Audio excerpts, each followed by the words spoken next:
দিল্লির বিস্ফোরণের ঘটনায় এখনো তোলপাড় সারা দেশে। বিভিন্ন দিক খতিয়ে দেখছেন তদন্তকারীরা।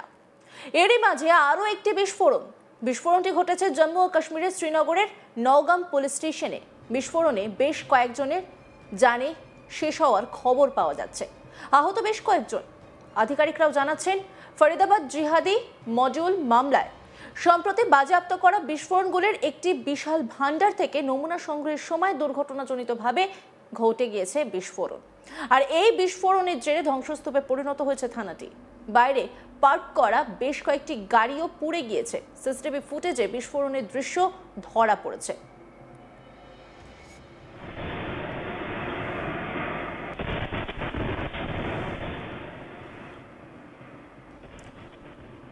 এই প্রসঙ্গে জম্মু কাশ্মীরের ডিজিপি নলিন প্রভাত বলেন, ফরিদাবাদ থেকে বিপুল পরিমাণে বিস্ফোরক পদার্থ ও রাসায়নিক উদ্ধার করা হয়েছে। আমরা উদ্ধার করা জিনিসপত্র নওগাম থানায় নিয়ে এসেছি। কি বলছেন তিনি, শুনবো।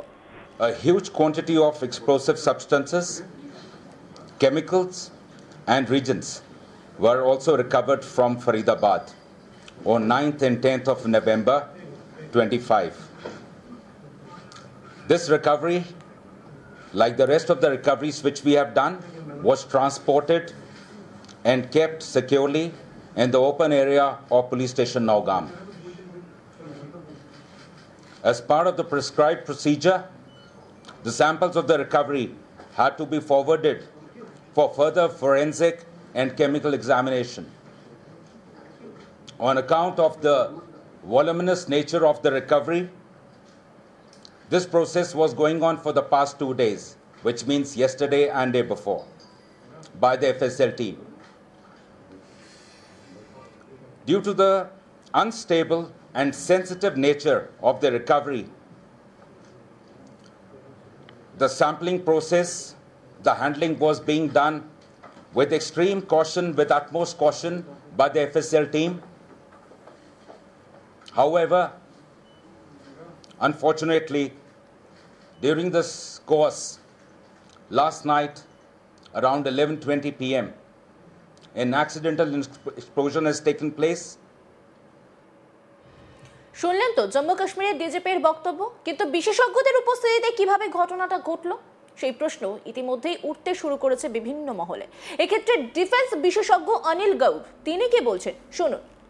This shows that there has been some mishandling over there of the detonators or the timers, whatever it is, because ammonium nitrate per se is not an explosive which will explode on handling, because this is the normal fertilizer which you see how it is handled by the farmers and everyone and all.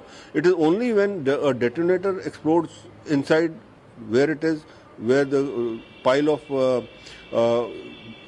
ammonium nitrate is, that the explosion takes place. So this shows that this has been mishandled and it is very, very unfortunate.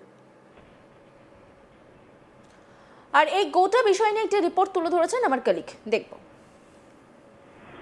मैं इस वक्त Nowgam police station के बाहर हूं। यहां पर तारिक साहब हैं जो यहां लोकल कमेटी के प्रेसिडेंट भी हैं और यहां पर रहते हैं। कल शाम को क्या हुआ, क्या यहां पर हुआ, क्या इनको परेशानियां हैं जो ये सिविल स्टेशन में, ये सिविल कॉलोनी में ये पुलिस स्टेशन है। तारिक साहब, सबसे पहले बताइए, आप ही यहां पास थे, कल रात को 11:20 पर क्या हुआ, क्या आपने सुना, आपको पहले क्या लगा, फिर आपने क्या देखा? देखिए, हम लोग तो सोए थे उस वक्त, 11:22 थे, हम लोग सोए थे। अचानक एक बड़ा धमाका होता है और धमाका समझने में हमको कम से कम 10 मिनट लगे कि ये है क्या। सारे मुख्तलिफ रायें दे रहे थे कि मुख्तलिफ रायें दे रहे थे, ऐसा है वैसा है, लेकिन बाद में पता चला कि थाने में कुछ हुआ है, कि जिस तरफ आग थी, जिस तरफ धुआं था, उस तरफ लोग भागे। जब उधर गए तो वहाँ देखा तो वहाँ पे कयामती सुगरा थी। तो इसलिए हम बोल नहीं सकते हैं कि मतलब इतना ज़्यादा नुकसान हुआ है, अंदर क्या है, कैसे हुआ है, वो हमको पता नहीं है। लेकिन ये है क्या पूरा पुलिस स्टेशन, पुलिस थाना जो है वो पूरा परिसर ही खत्म हो गया है पूरा। हाँ बिल्कुल, हाँ, वहाँ तो धुआं आग थी, पूरा आग थी। अब ये है कि वहाँ पे जो है नुकसान जानी हुआ है, वो हमें थाने को। आप कह रहे थे कि कोई टेलर आपके पड़ोस। हाँ बिल्कुल, मोहम्मद शफी है हमारा टेलर मास्टर है, एक्टिव मेंबर है बेचारा, ये बहुत बड़ा एक्टिव लड़का है। और वो उसकी डेथ हो गई है। उसको हमने शनाख्त की, उसके बच्चे ने शनाख्त की है, उसके बाबतर ने उसने भी, भतीजे ने उसने भी शनाख्त की है। उसकी 2 टांगें नहीं है बेचारी की। आपके अंदाजे के मुताबिक डेथ टोल कितना हो सकता है, कितने लोग मारे गए होंगे इस ब्लास्ट में? मैं जख्मी बता सकता हूँ आपको। उजाला में कम से कम 15-20 लोग तो उजाला में एडमिट थे जो जख्मी थे। उसमें कुछ सीरियस थे, कुछ कम जख्मी थे। और बहुत धमाका बहुत खतरनाक था। कुछ शवों को तो बहुत क्षति पहुंची है, कहीं पर बाजू है, कहीं पर बाड़ी के पार्ट्स हैं। देखिए धमाका इतना जोरदार हुआ है, जो माली नुकसान है वो तो बहुत ज़्यादा है। पड़ोस में मैं कहता हूँ 600 मीटर तक नुकसान हुआ है। हमारे शीशे टूटे हैं, हमारे मतलब जो खिड़कियाँ वो खुल गई हैं। तो जो पड़ोस में है जो उनका क्या हाल होगा। एक दूसरा ये कि जानी नुकसान बहुत हुआ है इसमें। जानी नुकसान में मैं आपको बता रहा हूँ, हमारा ही भाई, मैं अपने भाई की बात बता रहा हूँ, जो मोहम्मद शफी है टेलर मास्टर, उसकी टांगें नहीं है बेचारे की। उसको ले गए थे वहाँ पे, वो काम करा, पूरा दिन काम करता रहा है। जुमा के लिए छोड़ा है, फिर गया, फिर रात को ले गए और फिर बोला गया है उसको कि भाई आ जाओ, अगर नहीं आओगे तो गाड़ी भेजेंगे। उसके बच्चे हैं छोटे छोटे, एक की भी शादी नहीं हुई है।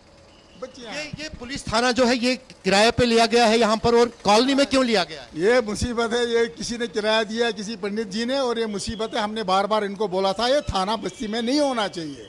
इसमें केस भी चल रहा है। हमने कहा था ये बस्ती में बिल्कुल नहीं होना चाहिए थाना। ये थाना आखिर थाना होता है प्रोटेक्शन के लिए, लोगों के लिए, हम मानते हैं। मगर मसला ये कि इसमें ज़रूरी बात है, इसमें तो एम्युनिशन होता ही होता है। तो ये बस्ती में नहीं होना चाहिए कहीं भी।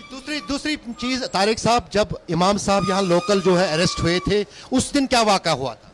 नहीं, वो मुझे ज़्यादा पता नहीं है, उसके पीछे नहीं जाइए आप। फिलहाल जो ये हुआ है ये मैं आपको बता रहा हूँ। ये रात की बात है, ये मैं आपको बता रहा हूँ। जो हमने आंखों देखा है वही मैंने बताया। पीछे जाए इमाम साहब की बात आप नहीं करें, वो बेहतर है। चलिए, शुक्रिया तारिक साहब। तो ये लोकल से तारिक साहब जो यहाँ पर इसी मोहल्ले में रहते हैं, इनका आरोप है कि एक तो ये जो पुलिस थाना है, नौगाम पुलिस स्टेशन, ये कोई माइग्रेंट प्रॉपर्टी है, किसी कश्मीरी पंडित का मकान है जिसमें ये पुलिस थाना काम कर रहा है। पुलिस की प्रॉपर्टी नहीं या सरकार की प्रॉपर्टी नहीं है। दूसरी महत्वपूर्ण बात ये कि ये पुलिस स्टेशन जो है ये एक रेसिडेंशियल कॉलोनी में, जो आप देख रहे हैं यहाँ पर ये रास्ता है, यहाँ रेसिडेंशियल कॉलोनी के बीचों बीच है। तीसरी महत्वपूर्ण जानकारी जो चश्मदीद ने दी है कि पूरी तरह से तबाही मची है इस धमाके के बाद इस पुलिस थाने में, और वहां पर जो है सब कुछ तहस नहस हो गया है।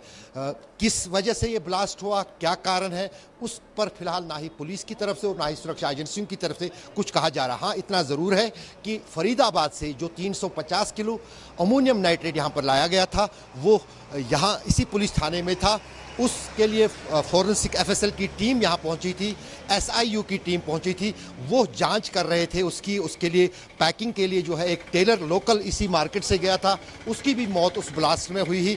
वो भी रात में वहाँ पर जो है वो बैग्स बना रहा था उस सैंपल्स के लिए, और उसके साथ साथ जो है जो एफएसएल की टीम है उसके सदस्य और साथ ही साथ एसआईयू की सदस्य और स्थानीय पुलिसकर्मी जो हैं इस धमाके में घायल हुए हैं, कुछ की मौत हुई है।